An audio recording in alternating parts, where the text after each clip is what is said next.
So here we have a chapter motion to read and to learn about what is a motion, how many types of motion, how the motion applies in our life.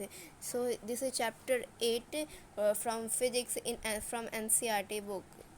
Here I am going to read the paragraph what is a motion. Then in everyday life uh, we see some object in everyday life है we see some object at rest. कुछ object को हम लोग rest पे देखते हैं and other in motion, कुछ को मोशन में देखते हैं. Birds fly, fish swims, blood flows. Birds जो रहता है वो फ्लाई करती हैं, फिश स्विम, जो नॉर्मल चीज़ है वो सब हम लोगों ने मोशन में और रेस्ट पे देखा है. Atoms, molecules, planet, stars, galaxy are in motion. जितना भी atoms, molecule, planet, stars, galaxy, जितनी भी चीज़ें हैं सब मोशन में रहती है. We often perceive an object to be in motion when its position change with its time. यहाँ तक कि हम लोग उस ऑब्जेक्ट को भी मोशन में रखते हैं जो अपनी पोजीशन को टाइम के साथ अपने पोजीशन को चेंज करे. This line, however there are situation where the motion is interpreted through indirect evidence. और कुछ ऐसा भी एविडेंस मिला है जिसके थ्रू हम लोग कुछ ऑब्जेक्ट्स में मोशन देखा गया है. मीन्स ऐसा कुछ एविडेंस जिसके थ्रू किसी भी ऑब्जेक्ट में हम लोग मोशन देखते हैं. For example we have infer the motion of air. यहाँ पर हम तो एयर तो कलरलेस रहता है, हम लोग एयर को चलते हुए देख नहीं सकते, लेकिन एयर जो रहता है वो मोशन में, वो कुछ एविडेंस है, कुछ प्रूफ्स है, उसके थ्रू हम लोग देख सकते हैं. We infer the motion of air. हम लोग कुछ मोशन ऑफ एयर को किसी के द्वारा ऑब्जर्व कर सकते हैं by observing movement of dust and movement of leaves. जब मूव करता है डस्ट और लीव से, ये सब एयर के थ्रू ही मूव करता है. So now our next line is that what causes the phenomena of sunrise, sunset and a changing season. ऐसा कौन कौन सा फेनोमेना है जिससे सनराइज होता है, सनसेट होता है या फिर चेंज होता है सीजन में. It is due to the motion of the earth. ये इसीलिए होता है क्योंकि हमारा अर्थ जो है, हमारा अर्थ पृथ्वी जो है वो भी मोशन में है. Means not everything but the thing that are in motion we there is some proofs and evidence to it. If it is true why we do not directly perceive the motion of earth. अगर ये सच है तो हम लोग directly अर्थ को motion से क्यों नहीं जोड़ते हैं. एन ऑब्जेक्ट यहाँ पर नेक्स्ट लाइन है, an object may appear to be moving for one person and stationary for some other. यहाँ पर कोई ऑब्जेक्ट है वो एक पर्सन के लिए मूव कर रहा है लेकिन दूसरे के लिए स्टेशनरी, मतलब वहीं के वहीं है. जैसे कि अगर आप अपने घर में, अगर आप एक ट्रेन में बैठे रहते हैं तो आपके ट्रेन का जो सीट है आप उसके लिए तो आप रेस्ट में, उसके लिए रेस्ट में, लेकिन आप अगर ट्रेन में बैठे हुए हैं तो ट्रेन के लिए तो आप रेस्ट में, लेकिन आप जहाँ पर थे, ट्रेन स्टार्ट करती है पटना टू दिल्ली जाती है, तो आपका स्टेशनरी ऑब्जेक्ट दूसरे पर्सन के ऑब्जर्व में तो चेंज हुआ, दूसरे इंसान देख रहा है कि आप अपना पोजीशन चेंज कर रहे हैं, लेकिन आप अगर ट्रेन के रिस्पेक्ट में अपने आप को देखिएगा तो वो आप अपना पोजीशन जो चेंज नहीं कर रहे. तो वो डिपेंड करता है कि आप किस आप जब मोशन कर रहे हैं तो आपका ऑब्जर्वर कौन है, आपको ऑब्जर्व कौन कर रहा है. तो मोशन हमेशा कोई भी ऑब्जेक्ट का हमेशा फिक्स नहीं रहता है, वो ऑब्जर्वर पे डिपेंड करता है कि आइदर ये आप किस चीज़ को रेफरेंस पॉइंट मानकर किस चीज़ से उसको कंपेयर कर रहे हैं कि either it is motion or in rest. Now it's clear. यहाँ पर एग्जाम्पल्स वही सब दिया हुआ है. For the passenger in a moving bus the road side trees appear to be moving backward. अगर आप पैसेंजर है बस में और बस जो है मूव कर रहा है तो आप जो है बैठे हुए सीट पर, तो आपके रिस्पेक्ट में आप देखेंगे कि ट्रीज जो है वो पीछे की तरफ जा रहा है, जबकि a person standing on a road side perceived the bus along with the passenger as moving.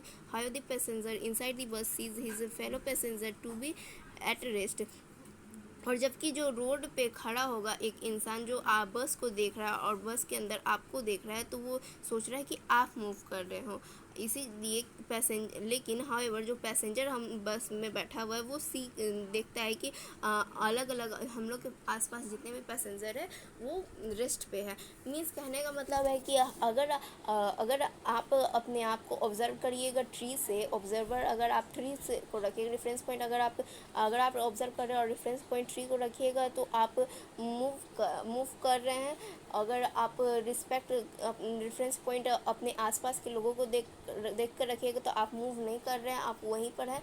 और अगर कोई तीसरा आदमी आपको देख रहा है तो वो भी कहेगा कि आप मूव कर रहे हैं। तो यहाँ पर जो रहता है मोशन जो रहता है वो रेफरेंस पॉइंट और ऑब्जर्वर पर डिपेंड करता है totally. Now the next line is why do these observer indicate, what do these observation indicate, ये सब ऑब्जर्वेशन क्या इंडिकेट करना चाहता है। मोस्ट मोशन आर कॉम्प्लेक्स, बहुत सारा मोशन जो रहता है वो कॉम्प्लेक्स रहता है, बहुत सारे मोशन जो रहते हैं वो कॉम्प्लेक्स रहते हैं। सब में move in a straight line, कुछ जो रहता है हमेशा स्ट्रेट लाइन में मूव करते हैं, कुछ ऑब्जेक्ट जो रहता है हमेशा मूव अदर में भी में टेक सर्कुलर पाथ, और कुछ जो रहता है वो सर्कुलर पाथ लेते हैं। सब में रोटेट एंड फ्यू अदर में वाइब्रेट, कुछ जो रहता है वो रोटेट करते रहते हैं अपने फिक्स पोजिशन में, और कुछ जो रहते हैं वो वाइब्रेट करते रहते हैं, मीन्स ट्रू और फ्रो मोशन में।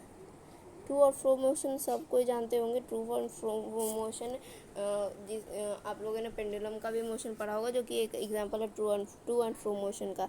तो यहाँ पर मोशन जो रहता है वो ऑब्जेक्ट पर डिपेंड करता है कि वो इधर स्ट्रेट लाइन में जा रहा है या फिर सर्कुलर पाथ पर जा रहा है, या फिर सर्कुलर मोशन कर रहा है, या फिर लीनियर मोशन। स्ट्रेट लाइन पे जो मोशन होता है हम लोग उसको लीनियर मोशन कहते हैं। सर्कुलर पाथ पे जो मोशन होता है मीन्स कोई भी ऑब्जेक्ट सर्कुलर पाथ पे अराउंड घूमते रहता है तो हम लोग उसको सर्कुलर मोशन कहते हैं। कोई भी अगर रोटेट करते रहता है एक फिक्स पॉइंट पे तो वो रोटेशनल मोशन रहता है। कोई भी रिवॉल्व करता है फिक्स पॉइंट पे तो उसको रिवॉल्यूशनरी मोशन कहते हैं।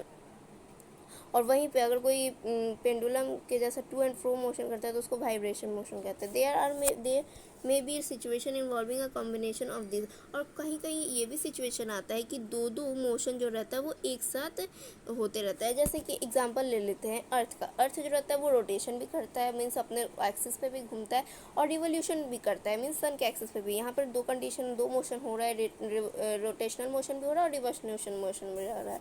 In this chapter, इस चैप्टर में we shall learn first learn to describe the motion of object along the straight line। हम लोग इसमें पढ़ने वाले हम लोग जो पैराग्राफ जो फर्स्ट टॉपिक रहेगा वो हम लोग का स्ट्रेट लाइन पे मोशन रहेगा कि मोशन स्ट्रेट लाइन पे कैसे जाता है उसके बारे में पढ़ेंगे। we shall also learn express such motion through simple equations and graph, और कुछ मोशन को हम लोग ग्राफ्स पर भी पढ़ने वाले हैं, कैसे उसको एक्सप्रेस किया जाता है, कैसे उसको शो किया जाता है। Later we shall discuss ways the describing circular motion, और उसके बाद हम लोग डिस्क्राइब करेंगे कि डिस्कस करेंगे सर्कुलर मोशन के बारे में। हियर डिस्क्राइबिंग मोशन, यहाँ पर हम मैं पढ़ने जा रही हूँ first topic that is describing motion. Which describe the location of an object by specifying reference point. हम लोग कोई भी ऑब्जेक्ट का लोकेशन उसके रेफरेंस पॉइंट से, मतलब कि किसी भी एक रेफरेंस पॉइंट है कि वो कहाँ पर है। जैसे आपका घर है तो आपका घर कहाँ पर है, आप उसको रेफरेंस पॉइंट देते हैं ना एक, कि मेरा घर इसके बगल में है, या फिर इस जगह के बगल में, या फिर इस होटल के बगल में, या फिर इस हॉस्टल के बगल में, या फिर इस स्कूल के बगल में। उस तरह का एक रेफरेंस पॉइंट कोई भी ऑब्जेक्ट को डिस्क्राइब करने के लिए चाहिए। let us understand this by an example। हम लोग कुछ एग्जाम्पल के थ्रू इसको समझते हैं। let us assume that a school in a village is 2 kilometre north of railway station. अब हम लोग किसी भी जगह का लोकेशन बता रहे हैं। जैसे कि एक स्कूल यहाँ पे एग्जाम्पल दिया गया है कि जैसे लेट assume, ऐसा मान लीजिए डेटा एक स्कूल है जो विलेज में है, जो कि 2 किलोमीटर नॉर्थ में, रेलवे स्टेशन के 2 किलोमीटर जो है वो रेलवे स्टेशन के नॉर्थ में। We have specified the position of the school with respect to railway station. हम लोगों ने उसका जो पोजीशन जो रखा है वो उसका रेफरेंस पॉइंट जो रहा है वो रेलवे स्टेशन को हमने माना है। In this example railway station is a reference point. इसी एग्जाम्पल में जो रेलवे स्टेशन है वो हम लोग का रेफरेंस पॉइंट रहेगा। and we could have also chosen other reference point according to our convenience। और हम लोग अलग अलग रेफरेंस पॉइंट हम लोग चूज़ कर सकते हैं हमारे कन्वीनियंस के हिसाब से। therefore to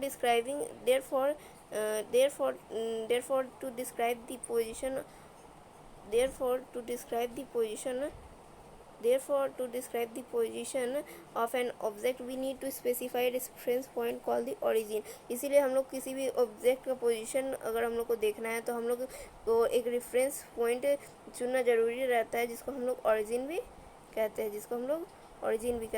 Here you can see that is origin। Now our next topic is motion along a straight line, motion किस तरह से स्ट्रेट लाइन पे, हम लोग मोशन किस तरह से स्ट्रेट लाइन पे लेते हैं उसके बारे में अब हम पढ़ने जा रहे थे। Simplest type of motion is motion along straight line. ये जो सबसे सिंपलेस्ट फॉर्म ऑफ मोशन है वो है motion along the straight line. We shall first learn to describe this by an example. हम लोग इसको एक एग्जाम्पल के थ्रू समझेंगे। Consider the motion of an object along straight line path है।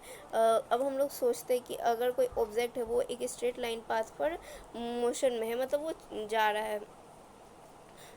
Now the object start its journey from O. यहाँ पर एक टेबल है एनसीईआरटी में जो दिखा रही हूँ मैं, that is here the consider the motion of object moving along a straight line. The object start its journey from O। एक ऑब्जेक्ट है जो अपना जर्नी O से स्टार्ट करता है, यहाँ पर मैं दिखा रही हूँ O से स्टार्ट करता है, which is treated it's reference point, जिसको आपने एक रेफरेंस पॉइंट माना, O को मैंने एक रेफरेंस पॉइंट मान लिया here, and it is treated reference point at में लेट A, जो A है हमारा, let A B and C position of object है डिफरेंट डिस्टेंट। अब A B C जो हमारा है, ये पहला है हम लोग का जो A रेड से कर दिया मैंने, बी ब्लू से, and C that is here is green. तो ये हम लोग का अलग अलग पोजीशन है, हम लोगों ने मोशन करते करते वहाँ पर अलग अलग जगह पे गए। At first the object move through C, पहले जो है ऑब्जेक्ट गया वो कहाँ तक गया, सी तक गया, पहला जो सी तक गया। Then C then at A first the object move through C and B, उसके बाद वो जाता है सी से फिर बी की तरफ जाया, फिर then B to reaches at A, उसके बाद वो ए की तरफ जाता है, बी से वो ए की तरफ गया। Then it move back along the same path and reaches through C reaches C through B, और उसके बाद वापस वो मूव करके जाता है बी से सी की तरफ, बी से सी की तरफ। यहाँ पर डायग्राम सबको समझ, जो भी है मेंशन किया हुआ वो समझ में आ ही गया होगा, I hope. Now while the magnitude of displacement, नहीं I think from here, sorry, the total path and the total length covered by the object is O A. जो टोटल लेंथ है जो कवर्ड हुआ है वो ओ ए है हम लोग का, ओ ए प्लस ए सी। ओ ए से लेके ए सी तक का डिस्टेंस जो है वो हम लोगों ने कवर किया। पहले हमने ओ से लेके ए तक कवर किया, फिर हम लोगों ने ए से लेके सी तक कवर किया, तो हमारा टोटल डिस्टेंस रहेगा वो ओ ए प्लस ए सी होगा। मतलब ओ को हमने रेफरेंस पॉइंट माना, O to A mean 60 kilometre plus A to C, 8 से लेके सी तक, तो that is 35 kilometre. 35 plus 60 is that is 95 kilometre. तो हम लोगों ने कितना डिस्टेंस कवर किया, that is 95 kilometre. There is distance covered by object. To describe distance we need to specify only numerical value not the direction of the motion. यहाँ पर हम लोगों को सिर्फ एक न्यूमेरिकल वैल्यू चाहिए डिस्टेंस को निकालने के लिए। अगर हम लोग को डिस्टेंस निकालना है कोई भी जगह का, तो हम लोग के लिए बस न्यूमेरिकल वैल्यू ही काफ़ी है, ना कि किसी भी डिस्टेंस का या डायरेक्शन का ज़रूरत पड़ा। हम लोगों को अगर डिस्टेंस किसी का निकालना है तो वहाँ पर न्यूमेरिकल वैल्यू उसका जो दिया हुआ है उसको ऐड करके हम लोग आराम से निकाल सकते हैं, ना कि कोई डायरेक्शन का। मीन्स जो स्ट्रेट लाइन पर जो कि डिस्टेंस हम लोग कवर करता है वो डायरेक्शन लेस रहता है। डायरेक्शन लेस कहने का मतलब है कि वो स्केलर क्वांटिटी में आता है। हम लोग आगे पढ़ेंगे तो पढ़ेंगे स्केलर क्वांटिटी और वेक्टर क्वांटिटी के बारे में, जिसमें डायरेक्शन रहता है और डायरेक्शन नहीं रहता है। There are certain quantities which are describe by specific only their numerical value. और कुछ क्वांटिटीज़ जो रहता है वो सिर्फ न्यूमेरिकल वैल्यू के थ्रू ही सॉल्व किया जाता है, या फिर उसको डिस्क्राइब हम लोग सिर्फ न्यूमेरिकल वैल्यू के थ्रू ही कर सकते हैं। The numerical value of physical quantity is its magnitude. और जो न्यूमेरिकल वैल्यू है फिजिकल क्वांटिटी का वो रहता है सिर्फ उसका मैग्नीट्यूड रहता है। मीन्स जो डिस्टेंस है वो भी डिस्टेंस जो है फिजिकल क्वांटिटी में आता है, क्योंकि इसमें डायरेक्शन नहीं रहता है। इसका सिर्फ मैग्नीट्यूड से न्यूमेरिकल वैल्यू से हम लोग इसको सॉल्व कर सकते हैं। From this example can you find the out the distance of the final position C at the object from the initial position O. इस एग्जाम्पल से आप लोग डिस्टेंस जो रहता है वो निकाल दिए हैं सी से लेके ओ तक का। फाइनल पोजीशन हम लोग का इनिशियल पोजीशन ओ था, मतलब हम लोग इनिशियल मीन्स होता है जहाँ से आपने स्टार्ट किया, और फाइनल मीन्स जहाँ पे आपने ख़त्म किया था। हम लोग का इनिशियल पोजीशन जो था वो ओ रहा था और जो फाइनल पोजीशन वो सी रहा, तो उसके थ्रू हम लोगों ने डिस्टेंस निकाल दिया। The difference will give you numerical value of displacement. अब जो हम लोग का डिस्टेंस निकला है इनिशियल पोजीशन से, अगर हम लोग फाइनल पोजीशन को माइनस कर देंगे तो हम लोग का डिस्प्लेसमेंट आ जाता है। मीन्स कि जो शॉर्टेस्ट डिस्टेंस कवर होता है कोई भी ऑब्जेक्ट के थ्रू, उसको हम लोग डिस्प्लेसमेंट कह सकते हैं। और डिस्टेंस कभी भी हम लोग का जीरो नहीं हो सकता। डिस्टेंस नाइदर भी जीरो, एक इंपॉर्टेंट पॉइंट है, डिस्टेंस नाइदर भी zero but displacement can be zero. Displacement कभी भी जीरो हो सकता है, लेकिन डिस्टेंस जो रहता है वो कभी भी हम लोग का जीरो नहीं रह सकता है। Here the definition of displacement, the shortest distance है, जो shortest distance measure from initial to the final position of an object is known as displacement. जो शॉर्टेस्ट डिस्टेंस रहता है, मेजर होता है इनिशियल पोजीशन से लेके फाइनल पोजीशन को, उसको हम लोग डिस्प्लेसमेंट कहते हैं। सो यहाँ पर न्यूमेरिकल वैल्यू दे के उसने सॉल्व किया है। तो हमारा इनिशियल पोजीशन क्या था, इनिशियल पोजीशन ओ था, ओ था, ओ टू ए था, और फिर फाइनल पोजीशन ए टू सी था। तो ओ टू ए पहले हम लोग प्लस कर लेंगे, मीन्स ओ टू ए हम लोग का 60 है, उसके बाद इनिशियल पोजीशन को माइनस कर देंगे। O to A 60 minus 35 that is 60 minus 25 and 60 minus 25 that is 35 kilometre. हम लोग का आंसर, हम लोग का जो डिस्प्लेसमेंट निकलेगा वो 35 किलोमीटर है। चलिए देखते कैसे ये हुआ है। तो फर्स्ट ऑफ ऑल मैं मार्कर ले लेती हूँ। फर्स्ट ऑफ ऑल यहाँ पे तो दिखी नहीं, sorry sorry sorry sorry. So हम लोग का जब during the motion O A and O to A, हम लोग ओ टू ए तक जाते हैं, देन हम लोग बैक हो जाते हैं बी की तरफ। यहाँ से लेके हम लोग यहाँ तक गए, उसके बाद हम लोग बैक हो गए बी की तरफ।